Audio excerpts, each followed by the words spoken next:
حضور پاک صلی اللہ علیہ وسلم پر وحی 5 طریقے سے نازل ہوتی تھی، اس کا تفصیلی تذکرہ گزشتہ ہو چکا. لیکن وحی کی 2 اقسام ہوتی تھی، 2 ٹائپس ہیں وحی کی. ان کی جو اسلامک ٹرمنالوجی ہے نا وہ کیا ہے؟ وحی مطلوع اور وحی غیر مطلوع. وحی مطلوع اور وحی غیر مطلوع.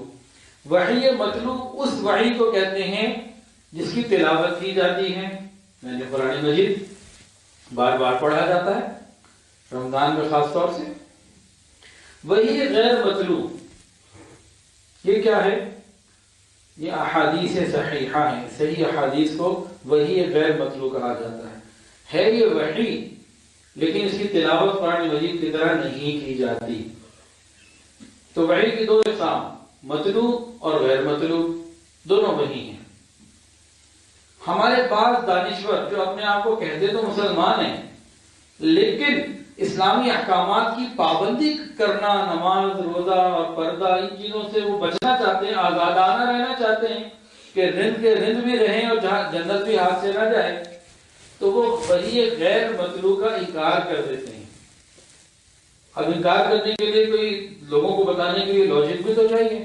وہ کہتے ہیں کہ اللہ کا قرآن اتنا کامل، مکمل اور مضبوط ہے کہ اس کے بعد کسی چیز کی ضرورت نہ رہتی ہے. جی بندہ عقل سے کام کرو بھائی، دیکھو قرآن کے بعد بھی کسی کی کوئی ضرورت ہے کسی چیز کی؟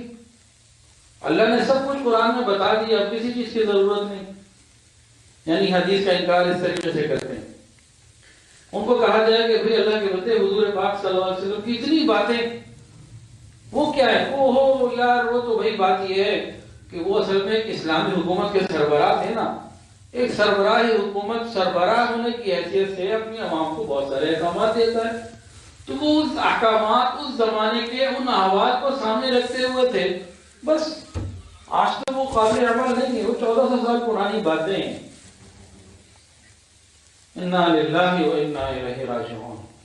اتنے خوبصورت انداز سے وہ وحی غیر مطلوع یعنی حدیث کا انکار تک لے آتے ہیں. بندہ کہہ دیجیے حدیث موجود نہیں جی، وہ تو ایک حکومت چلانے کے لیے اس زمانے کی کچھ چیزیں تھیں. اب وہ لوگ جو علماء کے پاس نہیں آتے، وہ ان باتوں سے چکر میں آ جاتے ہیں اور بہت ساری چیزوں کو انکار کر دیتے ہیں، کہتے ہیں اپنے آپ کو پھر بھی مسلمان. کچھ اہمیت سمجھ میں آ رہی ہے کہ نہیں آ رہی؟ ہم اپنے بچوں کو یہ نہیں بتائیں گے تو کون بتائے گا؟ انٹرنیٹ، امام گوگل، کون بتائے گا؟ قرآن مجید کے اندر جو وحی ہے اس میں اسلامی عقائد ہیں، اسلامی احکامات ہیں اور ان کی مختصر تشریحات ہیں. یہ ہے وحی مطلوع کی تفصیل. اور غیر مطلوع میں کیا کچھ ہے؟ ان تمام عقائد اور احکامات کی تفصیلات اور جزیات ہیں.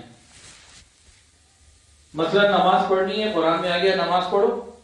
کیسے پڑھنی؟ یہ حدیث میں آئے گا.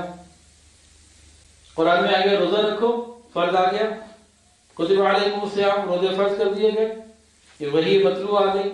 اب روزے کی مزید بہت جو تفصیلات ہیں وہ حدیث میں ملیں گی. تو جو بندہ وحی غیر مطلوع کا انکار کر رہا ہے یہ تو دین کی بے شمار چیزوں کا انکار کر دیتا ہے. تو کتنا بڑا معاملہ ہے یہ.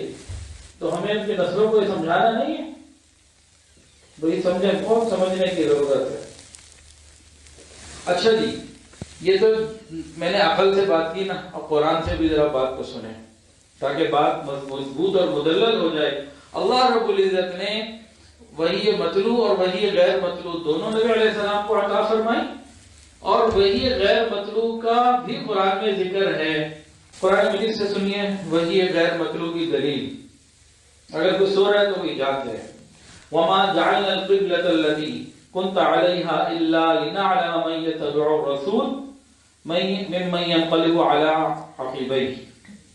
فرمایا کہ بھئی جس قبلے کے اوپر تم پہلے کاربند تھے، جدھر رخ کر کے نماز پڑھتے تھے، وہ ہم نے اور کسی وجہ سے نہیں بلکہ صرف یہ دیکھنے کے لیے مقرر کیا تھا کہ کون اللہ کے نبی کا حکم مانتا ہے اور کون الٹے پاؤں گر جاتا ہے. لیکن ہر مسلمان جانتا ہے مدینہ آنے کے بعد آقا نے 16 مہینے تقریباً کدھر رخ کر کے نماز پڑھی؟ بیت المقدس، اور پھر کی بیت اللہ شریف۔ ایسا کیوں ہوا؟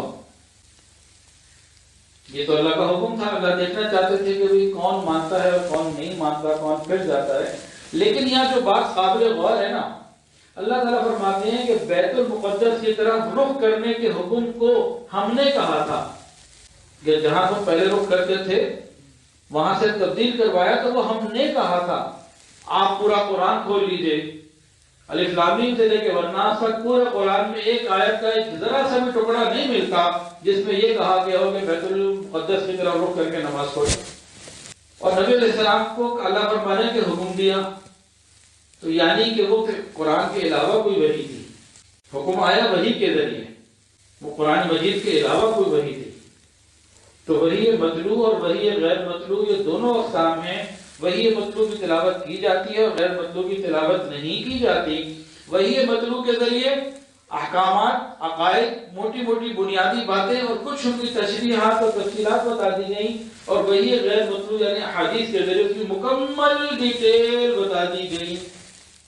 تو دونوں کا جوڑ ہوگا تو بات پوری ہوگی۔ تو علماء یہ دونوں کا جوڑ بناتے ہیں، بتاتے ہیں، اور بعض نام نہاد دانشور جو اپنے آپ کو مسلمان بھی کہلاتے ہیں وہ وحی غیر مطلوع کا انکار کر کے ہمیں اور ہماری نسلوں کو گمراہ کرتے ہیں۔